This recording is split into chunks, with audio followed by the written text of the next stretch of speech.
to the Over the Line podcast. I'm your host, James McGee. This podcast is dedicated to reshaping the future of American soccer by having real conversations about the challenges holding our system back and exploring the opportunities to help take the game over the line. My mission is simple: to uncover the truth, amplify the voices of trailblazers, and help educate the next generation of players and parents so they can navigate the system and help unlock their full potential, both on and off the field. If this conversation inspires you, challenges your perspective, or adds value to your journey, please be sure to rate, review, and share it so we know it's making an impact. Now, let's dive into today's episode.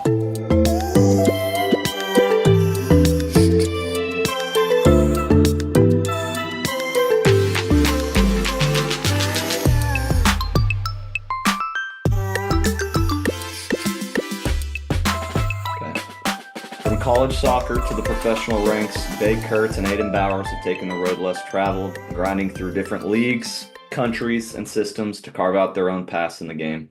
Now they're making an impact beyond just playing, bringing the culture of the game to the streets with ViaFooty. Bay, an Indiana native, played at Liberty, University of Virginia, and UNLV before proving himself at the professional level in the Australian Second Division, and then back to the States with Stumptown and Cal United.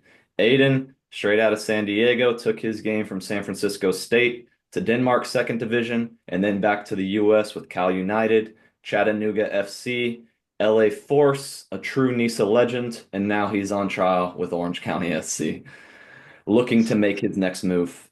But their journey isn't just about what happens on the pitch. ViaFooty is their passion project, bringing the game back to its rawest form by running pop-up street soccer tournaments across Southern California with plans to expand nationwide. It's about giving players a place to compete, connect, and showcase their skills outside of the traditional system. These guys have seen it all: college, the pros, the European grind to Australia, and now they're building something fresh for the culture of the game in the U.S. Bay and Aiden, thanks for joining us. I'm excited to dive into your stories and the vision behind ViaFooty. Welcome. Sweet. Thanks, James. Wow. That was unbelievable. Good little intro for you to start off there. Oh my God, you make me feel like Superman after that intro. It's true NISA legend, dude. True NISA legend. But fitting, yeah, fitting. So, say it again. No, I said it's fitting for Aiden Bowers. So yeah, let's kind of start it off diving in ViaFooty. It's new. Kind of tell us about it. Yeah. Aiden, you want me to start? Yeah, go ahead, Bay. Yeah. So I guess the passion behind ViaFooty started for me. And I talked to Aiden about this about a year and a half ago. But I had this idea growing up. I would put on street tournaments here in Indiana, and man, we'd go anywhere from like the grocery store to the medical facility. We'd throw up, shopping carts or little pop-up goals. And yeah, it was just like this fun community, this fun culture in high school. And so I'm living out in California now, I was living in California, and, I'm seeing, everyone's outdoors, the vibes are right. A lot of creatives out there. And so I just thought to myself, man, it would be cool to do something like a street tournament, somewhere like California where the aesthetics are nice, all of that. And so, yeah, so I just started thinking about it, and I had talked to Aiden about it at one point, and Aiden was starting to think similar ideas about possibly doing a tournament like this too. So we got together, started brainstorming, and yeah, one day I was doing the Newport Run Club and ran past this blacktop space, and I was like, oh, this is it. Like the dream finally started to come together. But yeah, it was really just this combo of, what I did as a kid mixed with, yeah, just like trying to bring something fresh and new. I mean, everyone has played street soccer at some point, right? And it's, the grassroots, like people all around the world play street soccer. So nothing's new there. But I think for me, it was just an opportunity to take advantage of like some really scenic areas, to bring out some high quality players, and like to bring the community together wherever we did it, whether it's in Orange County or it's in Tampa, Florida, or anywhere in the Midwest, Arizona, wherever you name it, like that's where we'll be at. So I just thought it was a cool opportunity to try and bring in again community, culture, footy, and yeah, like just have fun with it. So that's kind of how it all started for me. I guess going all the way back to like middle school, and then like I said, being out in California and just just seeing the beauty of it and just starting to paint this picture. But it's kind of how it got started for me. Yeah, and No, he touches base a lot on community, which I think a lot what ViaFooty kind of stands by. As you know, we've kind of hosted probably 3 events now, right, Bay? 3 events Yeah. we've hosted, Yeah. and the more we do it, the more people come out, kind of see what we're doing and stuff, and that's kind of what we're driven by. Us being at ViaFooty is that community aspect, and you see it all over the world, right? You see it in England, you see it in South American countries, you see it all over Europe of that kind of that community driven, you know, clubs. yeah, I'm a big Liverpool fan, and that's one of the biggest communities, right, in football, and that's kind of what we kind of wanted to establish with ViaFooty and create that atmosphere of here in Orange County where we kind of call home base is kind of building that foundation of community, and then kind of seeing kind of all over the United States of what other communities like through the football world, through the soccer world, and kind of go from there. So that's our core principle, I would say. ViaFooty is the community based stuff. So yeah, no, for sure. And I mean, like you said, street soccer is not a new thing in the world. You know what I mean? But like honestly, in the US, that's not something super popular. Like in Arizona, like you say, everyone's played street soccer. I never really have, like growing up in Arizona or doing anything like that. So like it is pretty much a relatively new concept in the US too. And like that's one of the things you talk about soccer in the US and the culture, like compared to all the other countries, like we don't really have a true soccer culture or anything like that. And this being kind of a new avenue to establish that is kind of like a cool concept and something to build off of in the US for sure. So how long ago was it when you guys had your first event and kind of started this up? yeah, so we started, as Bay said, we started talking about it a year ago, Bay, year and a Yeah. half ago, and we kind of put everything into play. The beginning of December, we kind of had like a pro invitational little event. I don't know what we call it, like an exclusive event, right, Bay? We called it something Yeah. like that.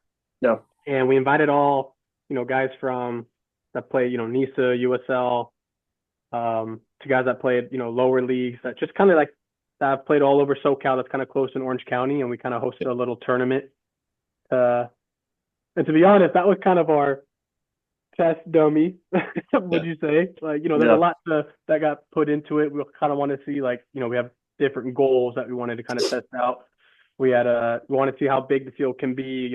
Ours, traditional futsal, right, is 5v5, so 4v4 with the goalie. We at ViaFooty, we do 3v3 plus a goalie. So we kind of want to see how that with the spacing, how that would work. And we did some rules that we liked and did some rules that we didn't like. So December 8th, right? I believe it was December 8th was our first event that kind of put everything together, and it was great. Yeah. I loved it. It was great. I mean, Bay can talk about it a little more, but it was definitely a highlight. And I told Bay this after our first event is everything will kind of change with ViaFooty after that first event on just the whole thing, with a community aspect, with, eyes on us, with, I think it kind of did. I believe it did. And yeah, it was awesome. It was a great time. So Yeah. Yeah. No, I really don't think it could have gone much better than it did. I think that, yeah, again, talking on the community aspect, I think we accomplished that piece of it.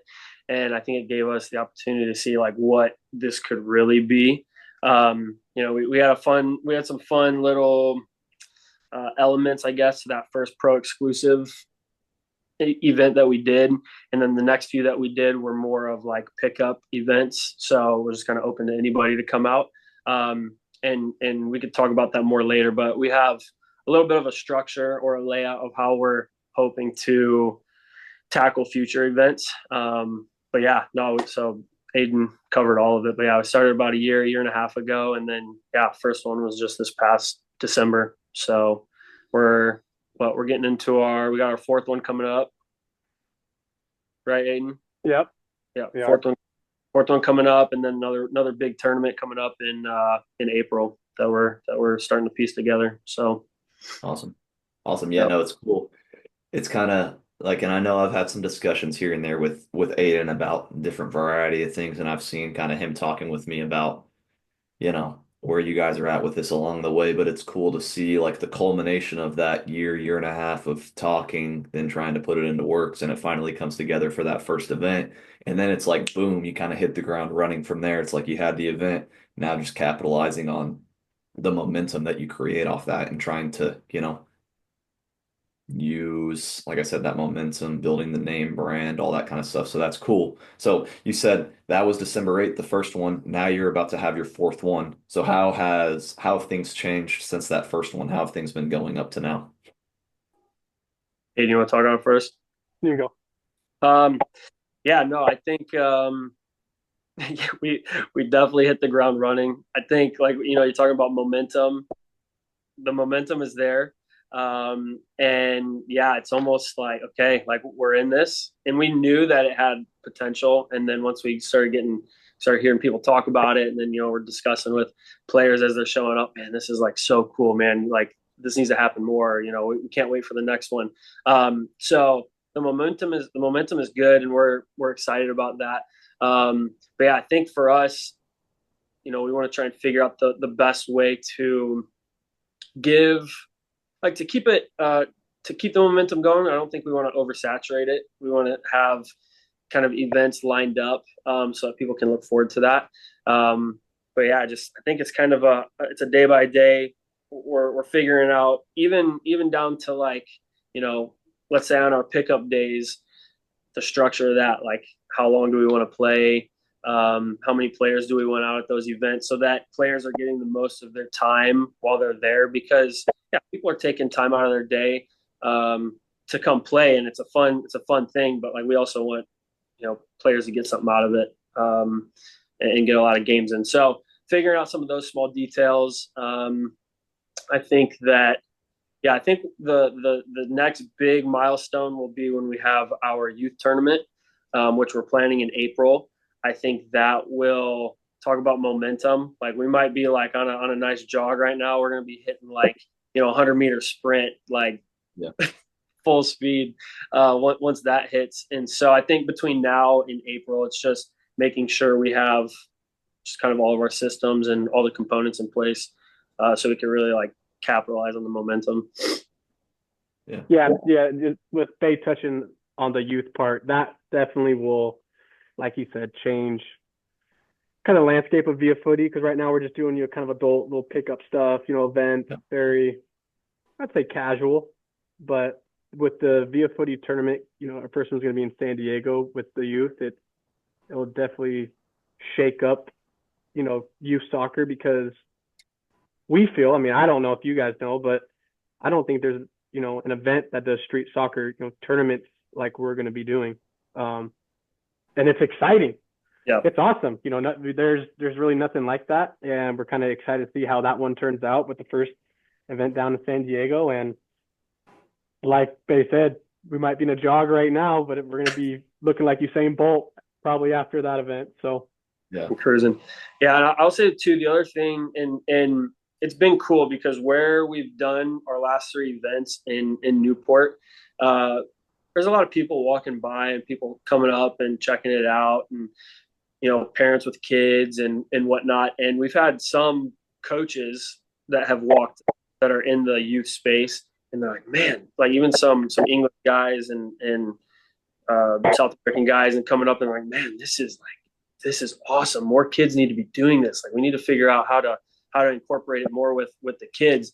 And so, yeah, and I think that's where Aiden and I see the importance of that as well. And James, I'm sure you would probably agree too. It's like, yeah, everyone's playing futsal. That's all great. But to, again, give people the insight or this vision to say, hey, look, like, I can also go out and play outside. I can go play with my friends. Like, if ViaFooty is not, doesn't have an event, I can go out and play on the court if I want to. And so I just think for, like, the player development, joy of the game, all of those things, like, as we start to, try to find these different areas to host, I think we're trying to build more of that culture of street soccer, and get kids like excited about that. So, And I think too, one of the things about Via Footy that we emphasize is, in this day and age with youth soccer, with the coaches, I mean, you're probably around it more, James, than we are, is it's very robotic. In the American world, in American soccer, it's very robotic, very guys that work hard, women that work hard. We don't really have that, I would say, flair, and it's getting better, mind you. It's Sure. definitely getting better. It's definitely it's getting up there, but we want to kind of stress that at Via Footy it's 3v3. It's you're in a lot of 1v1s, you're in a lot of build up combos, that kind of stuff where it's you're playing free. It's a small space where you can kind of show what you have and show the creativity, and I use the word flair, and kind of express yourself. And that's what we kind of want to tap into the youth as well, is and futsal does a great way of that, of showing creativity. And futsal, I'm a big guy with futsal. I love futsal. I think it's so important for kids to be playing futsal, especially at a very young age. Yeah. But and that's kind of where we're at Via Footy as well, is we want to recommend kids to come out and be creative. So Yeah, no, for sure. And I mean, when you think of the US, and I'm sure just myself, but I'm sure people from other countries and stuff, when you think of the US and you think of soccer, you think of good athletes, hard-nosed players, that kind of stuff. You certainly don't think creativity, you don't think flair, you don't think any of those things. And that's one of the things that I think for myself, obviously, but also y'all resonate with too, is like, how can we change the culture of soccer in the US? And one of those things is creating more avenues and more pathways of opportunity that these kids can go play in an environment where they're not worried about making mistakes. They're not worried about getting yelled at, anything like that. They can go out, they can be creative, do their own thing, whatever they want to do, have their own creative flair. Because, like you said, things have gotten robotic in the way that kids are trained and all these sorts of things. If they make a mistake, they don't want to get yelled at. They're scared to try new things, to add their own creativity, their own flair, or they play in a very rigid system where it's not necessarily encouraged. We need to get to, like, at the younger ages where that's encouraged, and street soccer is like a great avenue to do that. And so yeah, kind of with that being said, and I think we've kind of tapped on it a little bit, but what is the ultimate grand vision for Via Footy? everyone asks that question. Oh, they everyone would love to say, what is the big idea for Via Footy? I mean, I could go into it, Bay. I mean, you could go into it. There's not really a big grand like vision of it. There's different visions that we have, I would say. Yeah. I mean, Bay can kind of touch into it, kind of what we see. But there's definitely not just one, hey, this is it. This is Via Footy. We want nothing to do, nothing else. There's No, so for many sure. different ways of how we want Via Footy to look and to inspire and stuff. And I mean, Bay can touch into it for sure. No, no, but for sure. And like, I think as you go to, you'll learn and you'll adapt and do different things, right? But, in a perfect world, how does it look, right? Like, in a perfect world, where do you see it? What's the grand vision? yeah. Um, and I'm sure Aiden and I have talked about this at some point. You know, so, going all the way from the pro level, like we've talked about, all the way down to the youth level, and everything in between, creating, like we've talked about community, but creating like this atmosphere, this event that is, I mean, it's not only just bringing like the community together, it's bringing all these different cultures together. And truthfully, I mean, big picture is that, I mean, did you guys play 3v3, like kick it or got milk or anything like that growing up? Did you guys play in any of those tournaments? I did not, but I've heard of them. I So haven't like even big thing was to play in the 3v3, kick it, you'd qualify, you'd make it to the Disney, the World Championships, right? I think that there could be something like that where we at some point, and we'll see how the youth tournaments go, but that we've created something where then we can have them in these different places, and maybe teams qualify for like the national championship event. I mean, I'm a big visionary person, so if you start asking me these questions, like my mind will start like popping off with different ideas. I, I've even thought about something on like an international level, which we'll start here first, but I start in the U.S. and get everything in place here. But I think it has potential to be like could be a worldwide thing. Like in my opinion, like that's how much I believe in. I believe in street soccer. I believe in ViaFooty. I believe in what Aiden and I and the people that we know, like who we can bring in to come together and like make something like that happen. So yeah, I mean, I think the sky's the limit for it. I know it's kind of a broad answer to it. I can't say that we've like nailed it down and said this is exactly what we're going to go for. But I think that's also the beauty of kind of what we're doing is it's like it's evolving as we go a little bit too. So but yeah, I mean, I would love to see it on the national level, tournaments all over the U.S., events all over the U.S. And then yeah, from there, I mean, sky's the limit. Like I'm cool with the stuff happening, but I think to like really boil it down though would to be to create an event, to create an environment where you got footy, you got music, you got food, you got soccer gear, equipment, vendors, stands, all that, and people are just coming and having a good time. And hopefully, it's in some like, I mean, we're shooting for like more scenic areas, but if it's in the barrio or that if it's in some rougher parts of town, like that's cool too, because that's the other part of it. Street ball is going to bring out people from all over the place, right? Not just the glamour spots. And I think that is another important piece of ViaFooty and street ball is again it's pulling on so many different demographics. Again, we talk about like this grassroots worldwide game. People from all over the world play street soccer to some capacity, right? So I just think being able to pull out people from all different places is like the beauty of it. So,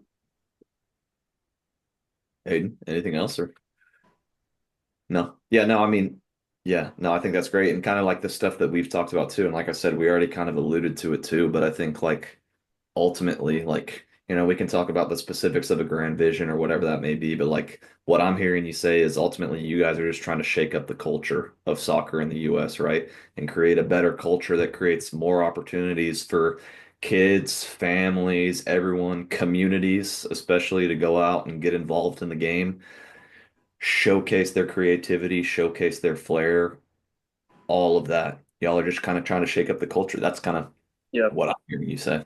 Yeah, I mean, my biggest thing, and James, like to what you said, I just want people to walk away and be like, man, I cannot wait for the next one.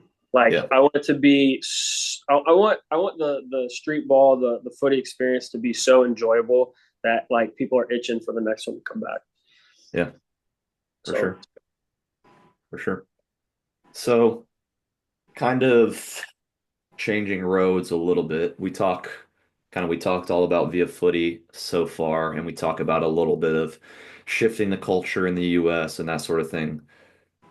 How do you guys feel about the current state of soccer in the US? Oh.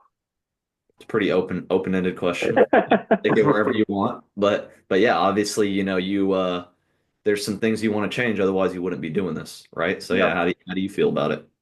On a and is this all the way from adult pro to youth? Are we talking just youth? I would say more youth up Yeah. to adult pro and how like that whole transition starts, right? But they're all interconnected, interrelated. Take it kind of whatever direction, whatever you're feeling, you feel called to share. Yeah. Aiden, you want to go first? Yeah, I mean, I'm a little older, right? It's 27. So kind of the youth aspect, I played at the DA and I loved the DA. The DA I thought was a very good, I guess, league, if that's what you want to kind of put it. Kind of the best of the best played. And I think that's what you kind of have to do. And of course, the MLS clubs are always going to be better because all the stuff they have and all that good stuff. But I'm not too familiar with the youth game now. I know there's like the MLS Next and there's the ECNL and there's kind of all these different leagues, right? And I think it's starting to shift where everything's kind of going into the MLS Next, I believe, if I'm right. But of course you want your best players playing the best players. So I just don't know too much about the youth. And I wish I can kind of know more and I could kind of tap into that to kind of give my opinion.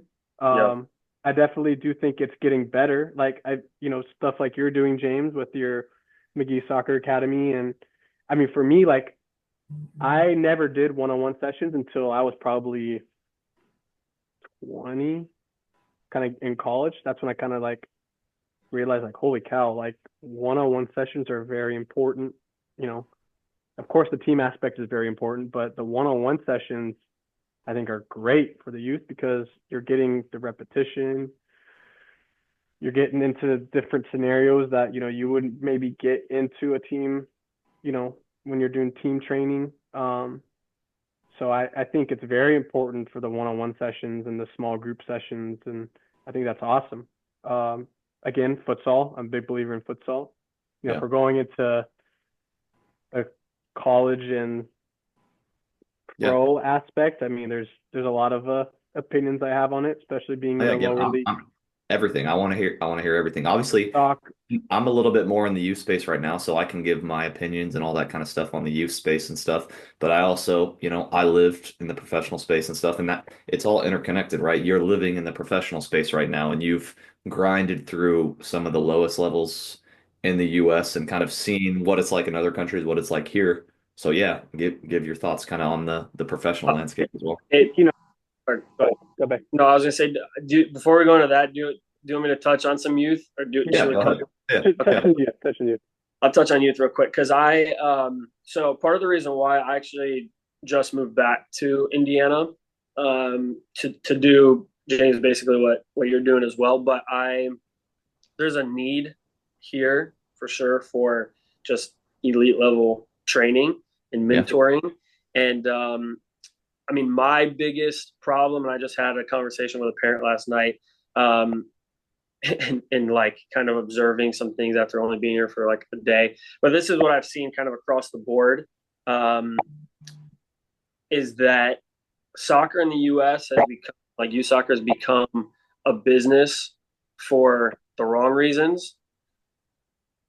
Players, just in my opinion, like unless you are in the MLS, MLS Next, and you're in some of these higher level teams, is the development really the focus? But across the board, ECNL and all these other leagues, it seems to me that the minority, there's only like a few coaches and clubs that really focus on like player development and really want to see the player go from point A to point B. I'm seeing more of, though, as the majority is like youth soccer as a business, players are numbers, coaches hoard players because they're just a dollar sign, and then a lot of really good players or potentially good players get lost in that. And so for me coming back, like I've, as Aiden's saying, to see the importance of to work one-on-one with a high level coach who played at a high level, who is a good dude, or a good woman, but wants to push players to that next level. I see the importance in that, and I know that kids need that because kids are just getting kind of passed over, or they're getting lost in the shuffle. And so that's my big thing with youth soccer right now, where I feel like it's failing, is it's coaches are kind of getting burned out. They're just showing up. They're not really teaching kids like, the full list of skills, all the way from obviously foot skills, but like communication, body shape. You get a little bit of it, but it's just not, I don't know. It's just like it comes and goes. I don't really think it sticks with players very much. So anyways, I just think youth soccer has become a business for the wrong reasons. It's not like the Europe model where, or at least I don't see it as much, where there's this ladder or this pathway, and there's, a player gets bought, goes on loan. There's fees, like all that, and one player could pay for a whole academy. Like I don't see that as much in the youth level here, and I could be wrong. Maybe I'm a little detached from it, but I do have a 13-year-old brother and a 16-year-old brother who are still, working their way up. And just from what I've seen in their experience too, it's like that's everything I just said is basically what I'm seeing. So Yeah, no, I resonate a lot with what you're saying, and I think it's like Aiden kind of alluded to all the different leagues that we have and all this sort of stuff. And like, yeah, MLS Next and the premise of MLS Next is great because it's the highest level. You have a great platform. Most of them are like pretty professional, putting them in a professional environment, all that kind of stuff. Like that's great. But the reality of it is how expensive is it? How often are these kids traveling to a different state? Like the kids I have that play MLS Next, they're in California every other weekend. Like, how expensive is that? Just travel fees, let alone club fees and all that sort of stuff.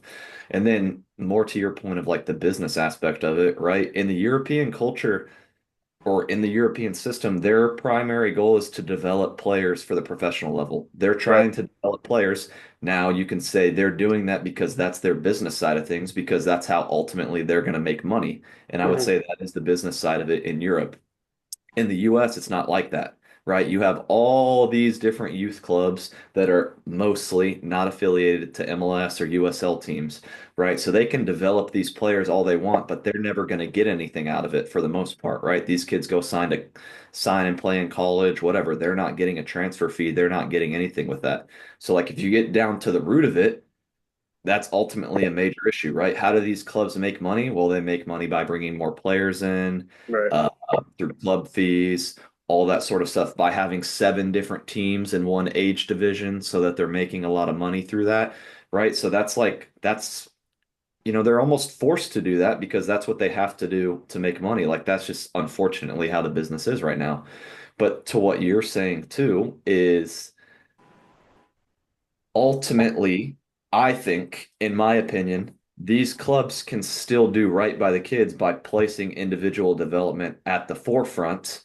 And you can go individually develop these players and still win games, right? Where I think it falls off, and some clubs, not all, some clubs do players a disservice, and some coaches, not all. There's a lot of good clubs, a lot of good coaches. There's some that I also don't fully agree with, but where I think they're letting the next generation down is especially at those younger ages, like 9 to 13. Dude, we're competing every game, but who cares if you win or lose, right?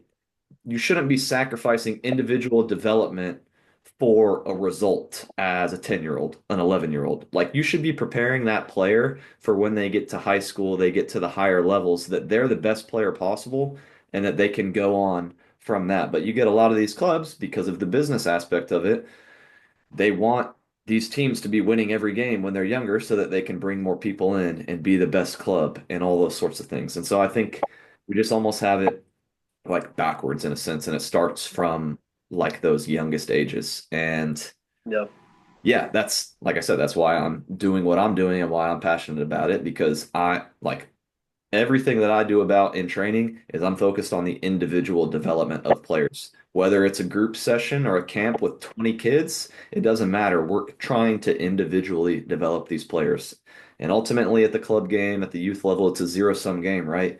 If you spend an hour and a half doing tactical things or running patterns or that sort of stuff, you're not helping those kids develop to the fullest ability, especially at those young ages. They just need touches, Yeah. reps, Yeah. all that kind of stuff. Yeah, So, it's hard too, like, with clubs and stuff, right? Kids at the higher level, right? They train, let's say, 3 times a week.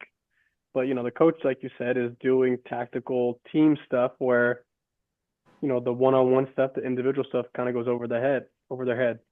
And that's why I think it's very important, especially at the young ages where the one-on-ones are just crucial in the development because you're getting touches where, let's just say you go to an hour and a half training session, you probably touch the ball 100 times, possession, this and that, compared to probably touching the ball 100 times in the first 20 5 minutes, minutes. 10 minutes. Yeah. 10 minutes of the one-on-one, which is so important. And the technique is super important because I feel like that's one of the most underrated things in America is technique. I wish I could go back and Yeah. hit a ball 1,000 times every day and just do technique, technique, technique. Because you see at the highest level, guys that are, at their best, the technique is so important. And you don't get that by going to team training. I mean, you get reps, but you get that a lot, your technique through one-on-one sessions or, even just you going out and hitting the ball into the goal On your a own, 1,000 yeah. times. Yeah, yeah. Yeah. So, No, yeah, 100%. I disagree. Don't get me wrong, like tactics are important. Like you have to learn how to become a good player, and you learn that in the team environment too. Like we need both avenues. I just wish some of the clubs had a little bit more emphasis on the individual development versus the team tactics and the results, right? And Yeah. so that's what I'm trying to do is be a supplement to the current system and what we have to help more on the individual development side. But yeah, I could go on and on about that the Yeah. next hour. You know what I mean? But let's go a little bit into like the professional ranks. Like that's where all three of us have kind of grinded through college, the professional ranks, right? What are kind of your thoughts on the current state of the higher levels? Yeah. Well, I'll say James too, and you said it, but it is backwards, right? Like the model in the U.S., the pro model in the U.S. compared to Europe, it's backwards. Like Yeah. the business of it's backward. Like it's just I think the unfortunate part, and I'll let Aiden talk on this too. I think the unfortunate part is they're just unless because obviously you have the college game. We haven't really talked much about the college game, but like you have a lot of opportunities, right? There's a lot of different leagues, a lot of different teams. Um, in my opinion, I don't know if the U.S. player feels like there's a whole lot of hope to move up the ladder. Yeah. Doesn't see that channel or that avenue as clear as maybe you would somewhere else. Like I've talked to some players that have gone over to second and third divisions in different parts of Europe and Asia, and they're just like, how quickly you can get into a first division in another country and be able to say you played in a first division. And granted, like it might not be of the same quality as the MLS, but like it's still first division. So I think that's just one thing that I've noticed, and I'll let you talk on it too, and James, whatever you have on it. But I just think I don't know if there's enough forward movement for players that are entering in at second and third divisions. And I think that's unfortunate. On top of, you know, maybe the politics of like what coaches are looking for at those different levels. That'll get me going on a tangent, so I'm going to stop there. But yeah, I think there's a lot of really good players that are kind of falling through the cracks on it. Yeah, I mean, the ultimate root comes down to promotion relegation. Yeah. Like, let's just be kind of, honest. Yeah. It does suck, especially like guys like probably like me that, played third division for their whole life. But, it's the promotion relegation would change so many different aspects in the world of soccer, just even competitive wise to giving guys opportunity to, kind of every game matters to all of it. I think, the pro world with promotion relegation, it's just not as competitive. I tease this all the time, with, USL and MLS, the season doesn't start till July. Like none of this, I mean, of course the games matter in the beginning, but USL, or MLS, you can win 3 games, be, 6 losses and 6 tires or whatever it is. You can still make the playoffs. Don't worry. 8th place, you can still make playoffs and go on a run. And like, that's where I feel like in America, like, this was made, MLS was made in the 90s or whatever. I forgot what it was, but, they wanted to make it so Americanized, and maybe at the time it needed to be like that. But now I feel like America has kind of grasped the concept of what football is, what soccer is. And I just feel like now there's a time for change in the sense of promotion relegation because, at the end of the day, like, if you're, let's just say Gilbert had a team and they started in the 6th division and, they were making some noise and they went up to 5th division and they went up to 4th division. And now you get a whole community behind you of like, yo, we can, let's say professional starts in 3rd division, right? Oh, yeah. We can be professional club. I can have a professional club in Gilbert, Arizona. Holy, holy, cow. I mean, Better you might sounds say not that small, dude. All right. I'm just saying, you know what I mean. But it would just be awesome for that community aspect, Yeah. and talking about, just personal like stuff I've I've seen. It's just, it's like Baker says, it's just so hard to move up because at the end of the day, right? Let's just say even in the USL, like I know USL guys that played in League One, it's just hard for them to move to the championship. Even Yeah. it's you think that's hard. You think try to get from the USL championship to the MLS. That's Awesome. hard. Yeah. That's really hard. And and there's a MLS team would rather have a guy that scored 4 goals in MLS, got some minutes in MLS than a guy that's banged in 20 plus goals in the USL championship. Yeah. And that's just the way it is. But it sucks because if a team that guy banged in 20 goals and they got promoted to go to MLS, He gets his chance, right? he He gets gets his rewarded. chance. He gets a chance. He gets rewarded. That team gets rewarded of playing well, and that guy that banged in 20 goals, he gets that opportunity. But it's a flawed system, and it sucks for guys that play at our lower league because you're banking on hopefully someone come watches me play a game, or hopefully someone lets me come into camp and play. Yeah. And that's just the nature of it. And do I think it's ever going to change? No, it's never going to change. But Yeah, I don't know. I don't know if I would agree with that it's never going to change. I think certainly at the MLS aspect, like it'll be tough to change that, but the only way we can change it is by replacing it with a better product. So like that's ultimately what it comes down to, and everything is kind of like a business. We have to replace it with a better product, right? And I think you look, you know, 20, 25 years ago where soccer was in the US and at the professional ranks and stuff. I think obviously we are moving in the right direction, right? You see the amount of leagues that we have now. You have MLS, you have USL, who is a very professional league and getting all their things together. They have a couple lower tiers that they're already working on or already in place, right? Like League One, League Two. And then you also have MLS, who now has MLS Next, right? So I think like the foundation is being set for things to change for the better, right? Are we ever going to get to full-on promotion relegation? I don't know. Right, but at least the foundation's being set to ideally get more to that too. And then we didn't even talk on the college aspect of things too, but I think that plays into it as a whole too, and the whole development state and all of that, because like the best players in Europe, when they're 18, they're on a professional team. They signed a pro contract and now they're competing at the highest levels, right? And granted, these clubs have an incentive to play them because eventually they'll go sell them. But in the US, dude, I would say it's getting more common that young kids are signing pro contracts or going to Europe and playing in the academies and stuff. But a lot of times, like some of the top players in the state are just committing to one of the top universities and going and playing there. And then they're there from 18 to 20, 18 to 22. And so that's a big gap from you're playing in college versus signing a contract and playing professionally. Right. And I Right. think the good thing too is like the college system, from everything that I've read and seen, is that a change is in the works at the highest levels of the college system too, where they're going to go to a full season long thing too. Because that's the other thing. You play professionally, you're playing 9 months out of the year. You go to college, you're in a 3 month season, and then you have a spring season, right? But it's Yeah. nowhere near the same. So it's just taking a ton of time away from development, both just time wise and then level that you're playing at too. Yeah. Yeah. No, I mean, I'll touch on that part a little bit. I think for me, at least from my experience, I mean, getting to go to school like Virginia was, a huge opportunity for me.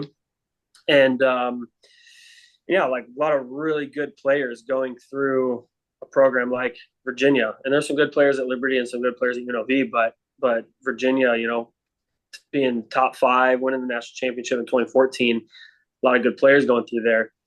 What I realized in kind of going to this like full season, or a 9 or 10 month season type of schedule, that was in conversation when I was in school. I remember them talking about it, and I just remember thinking, man, one, how much better it would be on the athlete's body that if Yeah. they could spread out a whole season, right? You get to actually touch the ball. Like spring season sucks because you're only allowed to touch the ball for like 2 hours a week. Yeah. Like with coaches watching, like That's ridiculous. So I think with the emphasis that college, because let's be honest, like being in a college environment, it's like being pro anyways, right? The requirements, not to mention you're asked to do the academics and all that. So I mean, they want you to perform like a professional.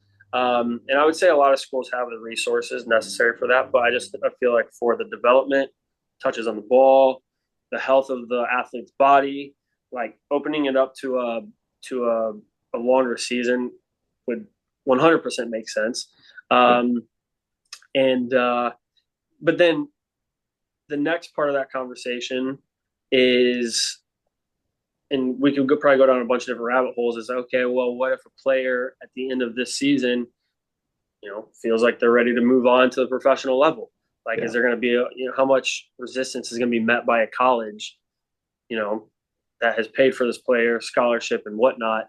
Now a player wants to go. And again, if everything should be gearing up for the player to want to go pro, then like, why is it met with so much resistance? And I think that even goes down to the youth level, like I said, of maybe a player being good enough to go to this team, and like you get club coaches that are like, no, can't go. So it just feels very. Sorry, but like to hone in on what you're saying, like the ultimate goal, you look at all these other countries, what is their ultimate goal? It's to produce players to play on the national team, Right. to go professional to play on the national team. That's their ultimate goal. You look at soccer in the US, and we're talking about a lot of problems, a lot of gripes we have with the system, right? Ultimately everyone can have their gripes, point out the problems. The hard part is fixing it, right? And I think it is a really complicated issue to try to fix. But I think ultimately the country as a whole getting aligned on what is our goal for soccer in this country? Is it to have all these different things competing against each other, state to state, country to country, all that? Or is it to create and cultivate an environment where the goal of U.S. soccer in the U.S. is to produce players that are going to play on the national team, that are going to go professional and doing all those sorts of things? And I think if we can all, as a whole, align on that being our path, that being our main goal in the country, I think we would be a lot better off. You know what I mean? Because like you said, college has all these regulations and all this kind of stuff. Certainly at the college level, the goal is not to get a guy to the national team. You know what I mean? Like that's not the goal of that. And you look at the system as a whole, at least in my opinion, I think the more that we can get to, okay, our goal from the grassroots stage up to U18, college, whatever it may be, is to prepare these guys for the professional level and to be able to play on the national team. Like that's, in my opinion, what the main goal should be. And yeah, no, that's like I said, we could go on that for forever, for another hour, down all the different rabbit holes. Sure. You know what I mean? I mean, one thing about college, though, I will say it does provide opportunity for players that aren't ready to correct. play professional soccer. So I do think they do, there's kids that are, about to be 18, 19, whatever, that aren't ready for professional soccer, that do go to college. And, there's a route of getting drafted, or, because, let's be honest, there are pro teams that watch college soccer and see what they do and stuff. And I think it does provide a unique opportunity. Do I think it needs to be changed, right? From a 2-month season to a 9-month season? Of course. And I mean, University of Virginia probably has a better facility than 50% of the USL, right? Or even like some MLS clubs. Like the University of Virginia is insane, and some of these college, facilities are nuts. And so I think there's got to be a way of how we, how the U.S. soccer affiliates college soccer with the pro level. I don't know. It's weird. It's sticky. Ultimately, what you're saying, the more opportunities, the better, right? For and sure. I think we're all aligned on that, right? I think there's ways we can optimize it, yes. But like I said, like I think we're on the right path right now. How can we optimize all these different pathways and stuff to align on one goal as a country to ultimately create and produce the best possible players? You know what I mean? And it's tough. Soccer's not, everyone has a different journey. You know what I mean? And that's the beauty of it. And there's not one right way. There isn't. There's guys that don't touch a ball till they're 16 and they're playing at a very, very high level. And there's guys that, have been grinding it out and they don't make it pro. You know what I mean? And that's what's the beauty of soccer, and that's what it's unique. But, there is a lot more opportunity in the US. I will give you that, compared to 20 years ago. Even 5 years 10 ago. years ago. Yeah. I think the one thing too, and like, you look at most of the national team, right? Where are they playing? They either were developed overseas, right? Or they're playing overseas. Like, not too many Well, MLS. yeah, it's strictly probably now Yeah. the overseas guys. I mean, the World Cup roster by this next one's gonna be Yeah. Yeah. 90% guys. Which and so I guess that's the question too, though, is it's like, okay, well, are developing players to go to Europe then to come back to the US? Like, what's going to really strengthen the US brand? Yeah. Um, and and I don't know. I mean, maybe to bring it all back around, and I'm not saying Via Footy is the solution to that, but like, where do we find more of these environments that like kids in other parts of the world are doing naturally because they're just maybe that's all that they have, so that's what they're doing. I mean, that's the other it's probably the problem with the US is there's just so much. It's the land of abundance, and there's like so many different opportunities for kids that they're just super scattered. But yeah, I mean, I would hope that at some point, you know, you could look at the American player and say this was like American bred, basically. This they didn't have to go overseas. I think it's great if a youth player can go over to Liverpool, you know, uh, Dortmund, wherever, Barcelona, like go to any of these top clubs, Manchester United, Manchester City, wherever, and be able to play with them at a young age. I think that's amazing. But it's like, at what point do people actually want to come to the U.S. to train and develop? Yeah, for You sure. know, No, I I mean, agree. yeah, and you want big players eventually to want to be like, hey, I want to go play for Galaxy. I mean, there are big players that play for Galaxy, of course, but Yeah. you know, a lot, and it's not just U.S. It's different. Canada, Mexico. A lot of South American countries. They go to Europe, develop. That's just the nature of it, right? That's just how it is right now. And like Bay said, eventually, like, why can't the U.S. have a system of like, the top European player at 18, 19, 20 coming over Yeah. to America? I don't. And That's just me yeah, thinking of. sure, for sure. No, but we're a little bit over 45 minutes, so let's transition into kind of one final question for you guys. A little bit of added time here. So question posed to both of you guys. What would you say to a 12-year-old athlete that has the dream of becoming a professional? Touch the ball, bro. That's what I would say. If you're 12 years old, I'd be saying get as many reps as you can. Be talking to people that have made it, that have played at a lower league professional, higher league professional, like, and just kind of gaining all the knowledge, being a sponge, and just touching the ball and working on one-on-one sessions, being in that team aspect of, and I would just say be touch the ball as much as you can. That's what that was. If there's a line, I would say touch the Yeah. ball as much as you can. yeah, and to second that, I would say carry a ball around with you. Like, I remember doing that as a kid. I would just take this little ball, and like, if I was in the airport, if I was at school, like, I was pinging the ball against the wall somewhere. That's number one. And number two, maybe a 12-year-old, it might not resonate right away with them, but I would say as you get older, think about putting yourselves in the right environment around people and coaches who are for you. And the reason why I say that is because all the way through, right? It's like we talked about, it's a little bit of a flawed system, but you want to be around coaches that believe in you. And so identify that at an early age.